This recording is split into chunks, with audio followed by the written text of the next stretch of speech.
Voici la chose la plus effrayante et dégoûtante qui me soit arrivée. Je suis une fille de 17 ans, et ça s'est passé il y a environ 3 mois. Mon ami et moi aimions aller au McDonald's après nos séances de yoga. Et nous y allons régulièrement. Nous allons au yoga 2 ou 3 fois par semaine. C'était pas vraiment un cours, juste moi et 3 amis qui se tapions des barres.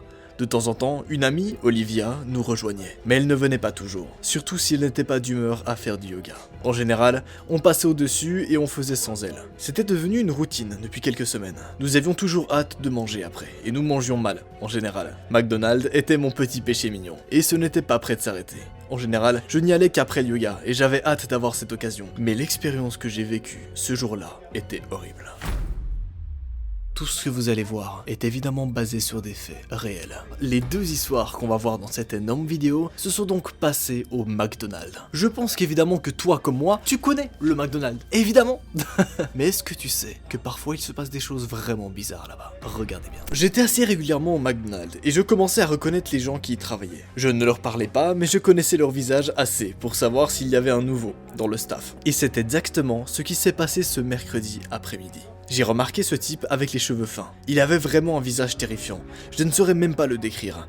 Il avait des yeux énormes, comme ceux d'un insecte. Et il avait un langage corporel très étrange qui me faisait très peur. Il avait l'air nerveux. Par exemple, quand il devait faire des frites, il restait debout, immobile, à côté de la friteuse pendant quelques secondes. Puis, il plongeait les frites assez brusquement et l'huile éclaboussait tout autour. Surtout que j'avais déjà vu pas mal de personnes faire des frites là-bas. Et il n'y avait pas besoin de tout éclabousser. Étrange. Elle précise qu'elle a donc remarqué quelqu'un de nouveau qui travaillait au McDonald's et qui, apparemment, n'était pas là habituellement. Ce mec-là était visiblement assez brusque et assez maladroit. Mais c'était bien pire. Vous allez voir. Je l'ai regardé faire un jour, et nos yeux se sont croisés. C'était assez bizarre, parce que je le regardais, alors que je payais avec la carte bancaire de ma mère pour mon repas. Il était dos à moi, et il s'est tourné vers moi. J'essayais de savoir qui il était. Et c'est là qu'il a tourné la tête, en un seul mouvement, pour me regarder. C'était vraiment flippant. J'ai commencé à le remarquer de plus en plus. Il travaillait toujours, quand moi et mes amis finissons notre yoga. Mais ça ne m'ennuyait pas plus que ça. En gros, elle explique que voilà, c'était juste le mec bizarre qui travaillait au McDo, mais il n'y a pas spécialement d'événements plus bizarres qui se sont passés à ce moment-là. Ouais, évidemment, ça...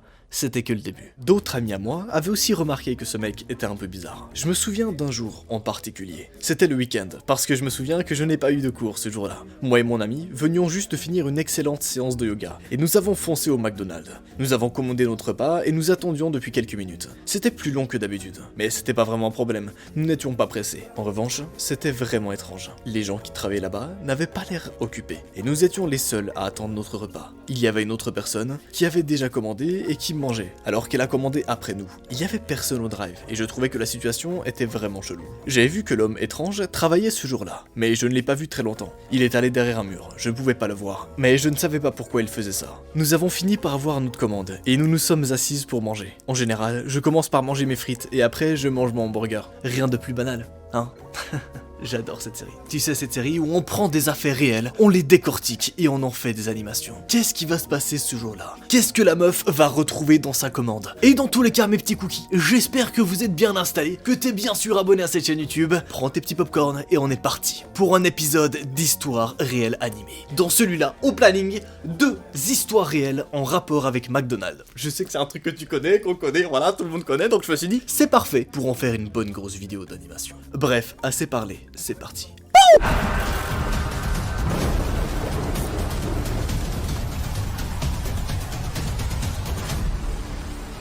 Qu'est-ce qui va se passer avec cette meuf qui a commandé un plat au McDonald's et qui a remarqué depuis quelques temps un mec un petit peu bizarre qui travaille là-bas? J'espère que t'es posé.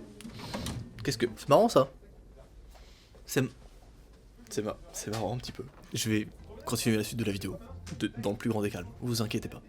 On le rappelle, la meuf commande un plat qui met quelques temps à arriver. Ce jour-là, le mec bizarre travaillait là-bas. Voici ce qui s'est passé quand elle a reçu sa commande. Ce jour-là, j'ai commencé à manger mes petits nuggets de poulet. J'en avais 10. J'en mangeais quand j'ai senti les yeux de l'homme bizarre me regarder. J'avais vraiment peur et j'ai convaincu mon ami de prendre notre nourriture et de partir. En partant, j'ai vu qu'il me fixait en fronçant les sourcils. Je n'ai pas arrêté de marcher. Pendant quelques minutes, j'ai pensé que j'étais un peu parano et que j'avais surréagi. Il pouvait pas être si bizarre que ça. Mon ami le pensait aussi. Jusqu'à ce que je regarde mes nuggets. J'ai regardé dans la boîte et j'ai remarqué qu'ils avaient l'air recouverts d'une substance bizarre. Je pouvais pas les sortir. J'ai tout de suite pensé qu'il avait dû mettre de la mayonnaise dessus. Heureusement, j'ai demandé à mon amie avant d'en manger. Et elle m'a hurlé. Ce fou a éjaculé sur tes nuggets. What the fuck? est-ce qu'on peut parler 2 secondes de ce qui s'est passé, bordel? Genre, what? Plus je regardais la substance, plus j'étais persuadé qu'il s'agissait bien de ça. Ça expliquait pourquoi ça leur a pris autant de temps de faire notre repas. Je n'ai pas vraiment compris comment il avait pu faire ça. Il y avait 5 autres personnes qui travaillaient. Il ne l'aurait jamais autorisé à faire ça, pas vrai? Une fois qu'on avait remarqué ça, je ne pouvais plus manger ces nuggets. Je les ai jetés sans hésitation. Mon ami et moi étions vraiment effrayés de ce qui nous arrivait. Mon ami a jeté toute la nourriture par sécurité. Nous ne savions pas, sinon on devait signaler cet incident à la police ou quoi. Nous ne savions pas quoi faire. Nous avons décidé d'en rire et de mettre ça dans la case des moments étranges de notre vie que nous avons vécu. Évidemment, depuis ce jour-là, la meuf n'est jamais retournée à ce McDonald's. Elle sait donc pas si aujourd'hui ce mec bizarre travaille toujours là-bas ou a été viré. Mais pour être plutôt honnête, je pense qu'il a dû être viré. Parce que là, mon gars, c'est vraiment chaud. Et il y a des caméras de surveillance à la base dans l'établissement. Donc je comprends pas comment le mec a pu faire ça sans se faire voir. Ça n'a aucun sens. Comment même sa commande a pu mettre autant de temps à arriver? C'est vraiment, vraiment bizarre. Mais c'est rien du tout comparé à la deuxième enquête qu'on va voir tout de suite. Transition.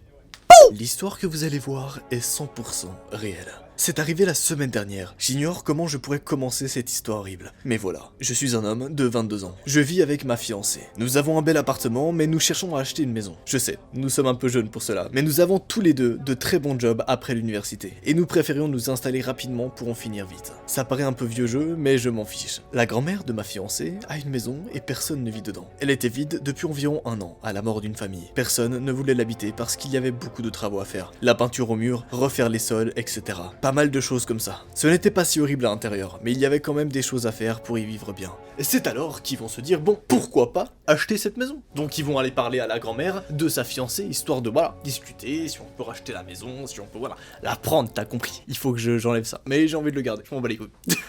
Sa grand-mère nous a dit qu'elle pouvait nous la vendre à un prix assez bas, mais qu'on devrait refaire toutes les rénovations. Nous étions très excités à cette idée. C'était très excitant de penser que nous allions acheter notre première maison ensemble peu après avoir eu nos diplômes. Mais il y a eu un problème. Beaucoup de personnes de sa famille ont commencé à se sentir de côté. D'abord, c'était sa tante et ses 2 fils. Leur père était mort un peu de temps après la naissance du deuxième garçon. Et la mère a durement fait face à la vie. Elle buvait souvent et elle était sans doute alcoolique. Ma fiancée m'a dit que c'était des personnes très négatives. Et après les avoir rencontrées à des repas de famille, j'étais surpris de voir à quel point elle avait raison. Ils vivent dans une maison HLM, qui appartient à l'État. Elle se faisait passer pour une femme handicapée et ses 2 fils ne travaillaient pas, alors qu'ils avaient 24 et 19 ans. Ils étaient accros à la drogue. C'est suffisant pour savoir que ce ne sont pas vraiment des gens avec qui on peut fréquenter. Quand ils ont appris qu'on voulait acheter la maison de la grand-mère, ils se sont vraiment sentis exclus. À quelques occasions, ils ont essayé de nous proposer de surveiller la maison, dans le but de faire Dieu sait quoi à l'intérieur. Nous avons poliment refusé, et avons fait ce que nous pouvions pour les éviter. Un jour, j'étais dans la maison.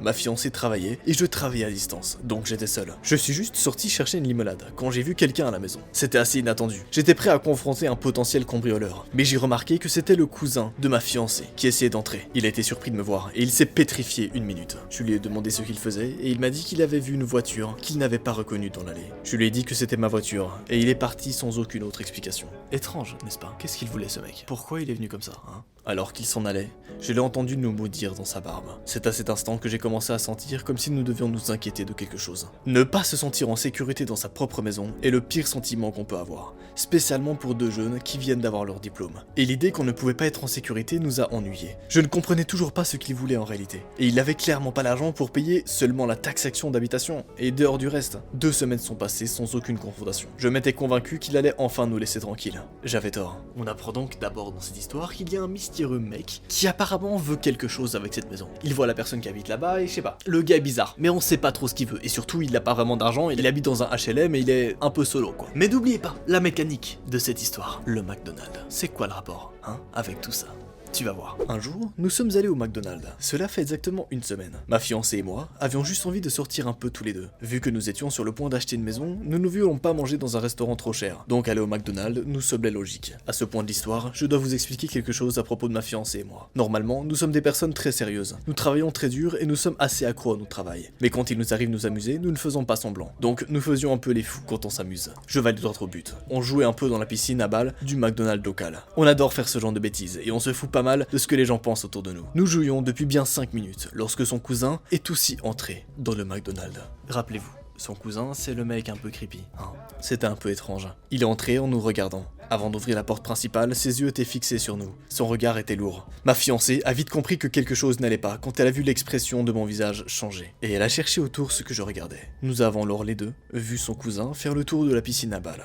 Quand il marchait, il bougeait comme s'il cherchait quelque chose au fond de sa poche. Ma première idée était peut-être un couteau ou un flingue. Son regard disait clairement qu'il voulait nous faire du mal. Qu'est-ce qui va se passer, bordel, à ce moment-là? Est-ce qu'il va leur faire du mal? Il a alors sauté dans la piscine à balles, dans ma direction. J'ai eu de la chance de pouvoir donner un coup au visage pendant qu'il s'approchait de moi. J'avais un avantage, il m'a donné un coup à l'estomac, mais je lui ai donné quelques coups au visage. Il m'a hurlé d'arrêter, que j'étais en train de le tuer. J'aurais continué si ma fiancée ne me regardait pas. Il avait commencé, pas moi. Nous sommes sortis de la piscine à balles, et il a commencé à nous dire qu'il allait porter plainte contre moi pour l'avoir agressé. Je n'étais pas vraiment choqué par ces mots. Il y avait beaucoup de témoins qui avaient assisté à la scène. Je lui ai dit que j'allais appeler la police et porter plainte contre lui. Il a paniqué et a couru vers la voiture et parti. Pour ne pas vous mentir, tout cela m'a vraiment choqué. Je ne savais pas quoi penser, je ne savais pas quoi faire. J'ai regardé en ligne et trouvé une solution simple, une ordonnance restrictive. Nous avons tous les deux mis en place des ordonnances restrictives sur sa tante et ses cousins. Je ne sais pas pourquoi on n'y a pas pensé plus tôt. Ils ont résolu le problème et ont compris notre démarche. Je n'ai plus jamais entendu parler d'eux depuis.